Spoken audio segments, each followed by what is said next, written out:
কি জানেননি এটা কেডা? এটা তো সেই বাঁশ দিয়ে গুতা খাওয়া সেনাবাহিনীর হাতে টি-20 ইনকলাব জিন্দাবাদ হয়ে যাওয়া সে আমাদের বিকাশ নূর, নগদে মার খাওয়া। আপনারা কি চিনতে পারতেছেন? উনি কিন্তু সিঙ্গাপুর থেকে উন্নত মানের চিকিৎসা নিয়ে এই মুহূর্তে ফুলের মালা দিয়ে বাংলাদেশে অবস্থান করতেছেন। আমরা শুনে আসি আগে ভাইয়ের মুখ থেকে, ভাইয়ের প্রতিক্রিয়াটা আমরা জেনে আসি, তারপরে আমরা বিস্তারিত আলোচনা করি। কি বলেন? দেশবাসীকে একটু দ্রুত দেখার সুযোগ করে দিবেন। যারা ভাবিও চলে আসছে বাংলাদেশে, বিকাশ নূরও চলে আসছে। বিকাশ যারা ভাবি চলে গেছে জাতিসংঘে নিউ ইয়র্কে, তখন বিকাশ নূরও সিঙ্গাপুরে চলে গেছে চিকিৎসার জন্য। আর যারা ভাবি যখন ফেরত আসলো, তার পরবর্তীতে আবার বিকাশ নূরও চলে আসলো। কত হলো? এত ডাক্তার থাকতে আমাদের Asif Nazrul doctor, barrister Fuad doctor, doctor যারা ভাবি, জাতির ভাবি, doctor Yunus, dustbin Shafiq doctor, এত ডক্টর থাকতে তিনি সিঙ্গাপুর কেন গেলেন? আগে শুনে আসি ভাইয়ের মুখ থেকে, ভাই কি প্রতিক্রিয়া জানাচ্ছে দেশবাসীর উদ্দেশ্যে। বয়ানটা আমরা একটু শুনি, প্রতিবেদনটা একটু শুনুন। পরিষ্কারভাবে বলি, এই সামরিক বাহিনীতেও একটা অংশ আছে, প্রশাসনে একটা অংশ আছে যারা হাসিনাকে ভারতীয় প্রেসক্রিপশনে আওয়ামী লীগকে পুনর্বাসন করতে চায়। যে যারা জুলাই গণঅভ্যুত্থানের প্রোফাইল লাল করেছিলেন, আওয়ামী লীগ কোনোভাবে এই দেশে কামব্যাক করতে পারলে জীবন লাল করে দিবে। আর তুমি যেটা বলতেছো প্রোফাইল লাল করে, যারা প্রোফাইল লাল করছেন আওয়ামী লীগ আসলে তাদেরকে প্রোফাইল না তাদের জীবন লাল করে দিব, এটা কিন্তু তুমি ভুল বলছো। যারা জুলাই আন্দোলনের সময় তোমাদের সাথে সঙ্গ দিয়েছে, রাজপথে নেমে আসছে সাধারণ জনগণ, তাদেরকে কাউকে কিছুই করা হবে না। এটা শুধু মাননীয় প্রধানমন্ত্রী শেখ হাসিনা নিজের মুখে বলে দিয়েছে। তার পরবর্তীতে আমরা যারা জয় বাংলা সৈনিকের আছে আমরাও জানি যে মানুষ তখন মিথ্যা গুজবের কারণে আবেগে তারা রাজপথে নেমে আসছে। দীর্ঘ 1-1.5 বছরে এখন মানুষ বুঝতে পারছে, আর সেটা তোমরা নিজেরাই প্রকাশ করছো বিভিন্ন সোশ্যাল মিডিয়াতে, টক শোতে, কে কোথায় পুলিশ মারছো, কোথায় অভিযান করছো, কোথায় সরকারি সম্পদ নষ্ট করছো। হ্যাঁ, প্রোফাইল যারা লাল করছে তাদের জীবন লাল হবে, সাধারণ জনগণের না, সাধারণ শিক্ষার্থীদের না, শুধুমাত্র গুটি কয়েকজন তোমাদের মতো উপদেষ্টা যারা আমাদের বাংলাদেশে এখন তোমরা বড় বড় করে কথা বলতেছ, মাত্র হাইস্ট 1 থেকে 150 জন। তার মধ্যে তুমি একজন আছো। তোমাদের বিকাশ নূরের মধ্যে যারা আছো, যারা ভাবি সহ, যারা ডক্টর সুধী ইউনূসের নেতৃত্বে বহির্বিশ্বের শক্তির কাছে বাংলাদেশের ভূখণ্ড তোমরা বিক্রি করে দিয়া আফগানিস্তান থেকে অস্ত্র তুমি নিয়ে আসছো, 23 সালে বাংলাদেশে প্রবেশ করাইছো। সেই অস্ত্র তথ্য কিন্তু আমাদের কাছে অলরেডি আছে, ইতিমধ্যে আমরা সবাই জানি। এই যে তোমাদের 1 থেকে 150 জন তাদের জীবন লাল হবে যারা উপদেষ্টা মন্ডলীতে আছো, যারা আমেরিকা যুক্তরাষ্ট্রের ডলারের কাছে তোমরা বিক্রি হয়েছো। সুতরাং তুমি বাংলাদেশের সাধারণ মানুষের ইমোশনাল নিয়ে আর তোমরা খেলতে পারবে না, কারণ বাংলাদেশের মানুষ যারা সাধারণ শিক্ষার্থী তাদের জীবনে কোনো ধরনের সমস্যা হবে না। যে সকল আন্দোলনকারী সাধারণ জনগণ এবং কি সাধারণ শিক্ষার্থী ভাইরা বোনেরা, আপনারা ভয় পাওয়ার কোনো কারণ নাই। এগুলো হচ্ছে আপনাদেরকে ভয় ভীতি দেখিয়ে আপনাদেরকে আবারও তাদের সাথে থাকার জন্য চাপ সৃষ্টি করতেছে, মেন্টালি আপনাদেরকে প্রেশার দিচ্ছে। আপনারা ভয় পাবেন না। মনে রাখবেন, এই বাংলার মাটিতে আপনারা এই 1-1.5 বছরে আপনারা যদি নিজের বিবেকের কাছে প্রশ্ন করেন, তাহলে বাকিটা আপনারা উত্তর পেয়ে যাবেন। এর পরও যদি যারা আপনারা তাদের সাথে সঙ্গ দিবেন, তাদের জীবন লাল হবে বিজয়ের আগ মুহূর্ত পর্যন্ত। যারা আপনারা তাদের সাথে সঙ্গ দিবেন, তাদের জীবন লাল হবে।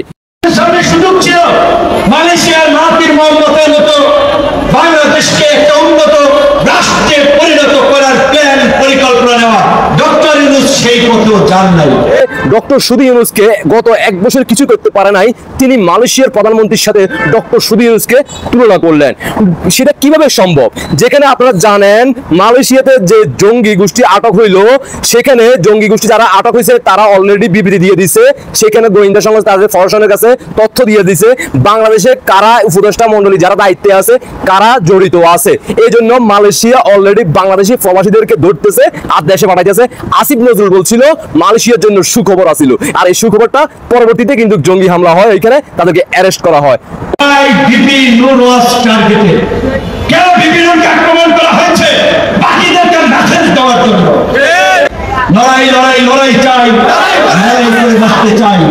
বাধা দিলে ভাববে লড়াই, সেই লড়াই জিততে হবে। যেখানে বাধা আসবে সেদিন আমরা এখানে ভুল করেছিলাম, আমরা যদি কাউন্টার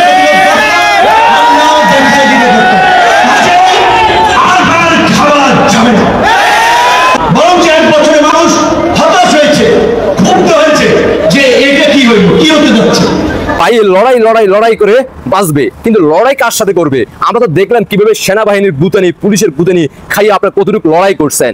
আর আপনারা প্রশাসন ছাড়া যদি মাঠে নামেন তাহলে আর কি হবে সেটা এবার চিন্তা করেন। কাজী আমি এইটুকু বলবো, আমাদের বিরুদ্ধে এই 1 বছরে কোন চাঁদাবাদী, তদবির, লুটপাট, দখলের কোনো অভিযোগ নাই। আপনাদের তিনি বলতেছেন আবার যে তাদের নামে কোনো চাঁদা নাই। ভাইয়া চাঁদা আছে না নাই এটা ইতিমধ্যে বাংলার জনগণ বুঝে গেছে।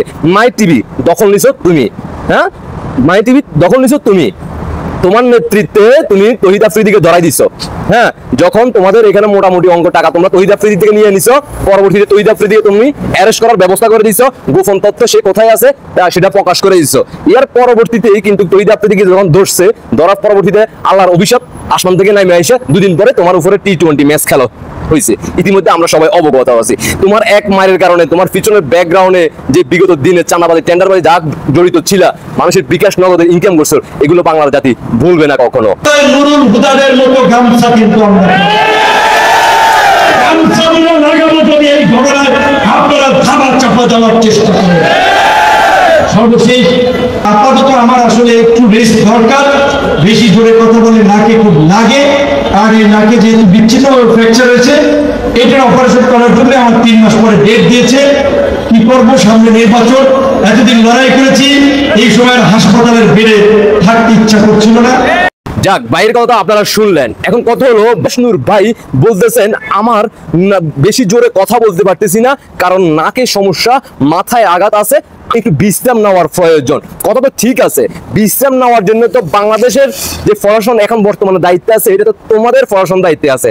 ডাক্তারও তোমাদের, সেনাবাহিনী তোমাদের, পুলিশও তোমাদের, উপদেষ্টাও তোমাদের, সব তোমাদের। তোমরা 5 আগস্ট ঘটাইছো। এখন তো আওয়ামী লীগ সরকার ক্ষমতা নাই যে নুরুরে মারছে, নুরুরে চিকিৎসার জন্য বাইরের দেশে পাঠাইতেছে না, বাংলাদেশের ডাক্তারে বলতেছে নুরু সুস্থ আছে, কিন্তু নুরু সেটা মানতে চায় নাই। পরবর্তীতে সিঙ্গাপুর গেছে। এখন সিঙ্গাপুর যাইয়া মাত্র অল্প কয়দিনে 7, 8, 10, 12 দিনের মাথায় তুমি কি এমন চিকিৎসা করে ফেললা, যেখানে বাংলাদেশের ডাক্তার বলছে সে সম্পূর্ণ সুস্থ আছে, জাস্ট বইয়ের সাথে একটু সময় দিলে চলবো, পরবর্তীতে রাজপথে আইসে কথা বলতে পারবো। আর ওইখানে গিয়ে আমরা দেখলাম যে তুমি ক্যারাডিমার শিখে এখন বাংলাদেশে আসছো, ফুলের মালা দিয়ে তোমাকে বরণ করে নিছে, আবার বলতেছো লড়াই লড়াই লড়াই করবো, লড়াই করে বাঁচতে হবে। হ্যাঁ, কি লড়াই করবো এটা তো আমরা বাংলাদেশের মানুষ জানি না গেছি। যেখানে আমাদের যারা ভাবি আছে বিশেষজ্ঞ ডাক্তার, সেখানে তোমার এত ডাক্তার থাকতে এত পরামর্শ দেওয়ার পরবর্তীতে তুমি সিঙ্গাপুর গেছো। কারণ হচ্ছে জুলাই ফাউন্ডেশনের টাকা যে তোমার এনসিবি বনাম তোমাদের যে নাগরিক পার্টির সাথে তো তোমাদের যুক্ত হয়েছে একসাথে, পরবর্তীতে ওইখান থেকে বন্যার কিছু টাকা নিয়ে তুমি সিঙ্গাপুরে গেলা, তুমি সুস্থ হয়ে গেলা 5, 7, 8, 10 দিনে। এখন বাংলাদেশে আইসে তুমি সর্বপ্রথম রাজপথে আইসা কথা বলছো, মন খুইলা চিল্লাইয়া সর্বশেষ সবাই থেকে বিদায় নিছো। আমি এখন রেস্ট করতে হইব। মানে কি ধরনের রেস্ট? এটা কি ধরনের রেস্ট ভাইয়া? ইনকাদ জিন্দাবাদ হওয়া, আবারও সেটার জন্য প্রস্তুত থাকো। আর যে তুমি যে 300 বাংলাদেশে যে প্রত্যেক এলাকা তোমার নেতৃত্বে এমপি পদপ্রার্থী দায়িত্ব দিবা, তাদের কথা চিন্তা করো না, তুমি শুধু তোমার কথা চিন্তা করো, তোমার এলাকায় তুমি পাস করবা কিনা। আশা করি দেশবাসী বুঝতে পারছেন। ভাইয়ের জন্য দোয়া করেন। আর যারা বিকাশের নগদের টাকা ফাটাইতেন আগে, এবার ভেবে চিন্তে ফাটাইয়েন। কিন্তু ভাইয়ের কিন্তু অ্যাকাউন্ট কিন্তু এখন খালি। সিঙ্গাপুর থেকে কিন্তু সবকিছু ক্লোজ করে চলে আসছে।